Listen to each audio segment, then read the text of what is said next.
ఒక్కసారి కొమ్మూరి గోల్డ్ కి కాల్ చేయండి. తాకట్లో ఉన్న మీ బంగారాన్ని విడిపించి మార్కెట్ ప్రైస్ కి వాళ్ళు కొనుక్కుని మిగతా డబ్బులు మీకు ఇచ్చేస్తారు. హాయ్, వెల్కమ్ టు మనం టీవీ. మనం ఉన్నది మన కోసం. నేను మీ మనోజ్. సంగారెడ్డి జిల్లాలో డబుల్ మర్డర్ కేసు కలకలం రేపుతోంది. సో వివాహిత చంద్రకళ అనే ఆవిడకి ఆల్రెడీ రేవంత్ అనే ఒక కొడుకున్నాడు. సో ఎక్కడి నుంచి వచ్చిందో తెలీదు. కట్ చేస్తే సంగారెడ్డిలోని జేపీ కాలనీలో ఆవిడ 4 రోజుల క్రితం ప్రత్యక్షమైంది. గతంలోనే చంద్రకళకు పరిచయమైనటువంటి శివరాజ్ అనే వ్యక్తితో ఈవిడ ఒక రూమ్ తీసుకొని అక్కడే నివాసం ఉంటుంది. సో గత కొన్ని రోజులుగా శివరాజ్ తాగి వచ్చి ఇబ్బంది పెడుతున్నాడు. సో శివరాజ్ అనే వ్యక్తి అక్రమ సంబంధం మాత్రమే. సో సొంత భర్త అయితే కాదు. సో అలాంటి వ్యక్తితో మేము భార్యాభర్తలం, మాకు ఒక రేవంత్ అనే కొడుకున్నాడు అని ఆ అపార్ట్మెంట్ ఓనర్స్ నమ్మించి సో ఆ ఇంట్లో ఉండడం జరిగింది. దాని తర్వాత ప్రతిరోజు శివరాజ్ తాగి వచ్చి ఈ స్పాన్ ఆఫ్ 1 వీక్ గ్యాప్లోనే, సో ఈ గ్యాప్లోనే ప్రతిరోజు తాగి వచ్చి చంద్రకళని ఇబ్బంది పెట్టడంతో చంద్రకళ సంగారెడ్డి పోలీసులకి ఫిర్యాదు చేసింది.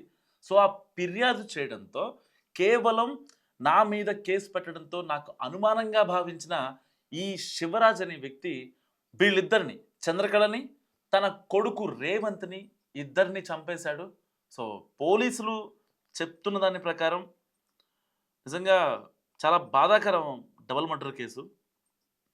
తెల్లాపూర్లో సంచలనం సృష్టించిన డబుల్ మర్డర్ కేసు మిస్టరీని పోలీసులు ఛేదించారు. ఈ దారుణానికి ఒడిగట్టింది మృతురాలతో సహజీవనం చేస్తున్న శివరాజ్ అని పోలీసులు ఇప్పటికీ నిర్ధారించారు. సో అయితే వనపర్తి జిల్లా అమరచింతకు చెందిన చంద్రకళకు నారాయణపేట జిల్లా కర్ని గ్రామానికి చెందిన శివరాజ్ అనే క్యాబ్ డ్రైవర్తో గత 3 ఏళ్లుగా పరిచయం ఉంది. ఈ క్రమంలోనే వారు సహజీవనం చేస్తున్నారు. చంద్రకళ ఎక్కడి నుంచి వచ్చిందో తెలియదు కానీ 4 రోజుల క్రితమే తన 13 ఏళ్ల కుమారుడితో కలిసి, రేవంత్తో కలిసి 4 రోజుల క్రితమే తెల్లాపూర్లోని జేపీ కాలనీకి చేరుకుంది. అక్కడ శివరాజ్, చంద్రకళ తాము భార్యాభర్తలమని ఇంటి యజమానికి చెప్పి ఒక గదిని అద్దెకు తీసుకున్నారు. సో బాలుడు రేవంత్ను తమ కుమారుడిగా పరిచయం చేసుకొని అక్కడ నివాసం ఉండడం ప్రారంభించారు. అయితే వీరి మధ్య గత కొంతకాలంగా గొడవలు జరుగుతున్నాయి.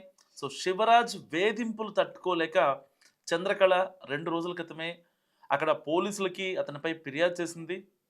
తనను ఇబ్బంది పెడుతున్నాడని, రక్షణ కల్పించాలని కూడా పోలీసులను కోరింది. సో చంద్రకళ తనపై పోలీసులకు ఫిర్యాదు చేయడాన్ని శివరాజ్ తీవ్ర అవమానంగా భావించాడు. ఆ కోపంతోనే ఆమెను, ఆమె కుమారుణ్ణి అంతం చేయాలని పథకం పన్నాడు. నిన్న ఉదయం ఎంతసేపటికి వారు ఇంటి తలుపులు తీగిపోవడంతో అనుమానం వచ్చిన పొరుగు వారు లోపలికి వెళ్ళి చూడగా, ఇంటి పక్కన వాళ్ళు లోపలికి వెళ్ళి చూడగా చంద్రకళ, రేవంత్ రక్తపు మడుగులో విగత జీవులుగా పడి ఉన్నారు. నిందితుడు శివరాజ్ కూడా తన గొంతు కోసుకొని ఆత్మహత్యాయత్నం చేసి తీవ్ర గాయాలతో మాట్లాడలేని స్థితిలో ఉండటాన్ని గమనించిన స్థానికులు వెంటనే పోలీసులకు సమాచారం అందించారు. సో సమాచారం అందుకున్న కొల్లూరు పోలీసులు ఘటనా స్థలానికి చేరుకొని మృతదేహాలను పోస్టుమార్టం నిమిత్తం తరలించారు. కొన ఊపిరితో ఉన్న శివరాజ్ను చికిత్స నిమిత్తం ఆసుపత్రికి తరలించి పహారా ఏర్పాటు చేశారు. ప్రాథమిక విచారణలో చంద్రకళ పెట్టిన పోలీస్ కేసే ఈ జంట హత్యలకు ప్రధాన కారణమని పోలీసులు చెప్తున్న పరిస్థితి. సహజీవనం చేస్తున్న వ్యక్తిపైనే పోలీస్ స్టేషన్లో ఫిర్యాదు చేయడంతో పెరిగిన కక్ష చివరికి ఇద్దరి ప్రాణాలను బలి తీసుకుంది. తల్లి కొడుకుల హత్యతో ఆ ప్రాంతంలో విషాద ఛాయలు అలుముకున్నాయి.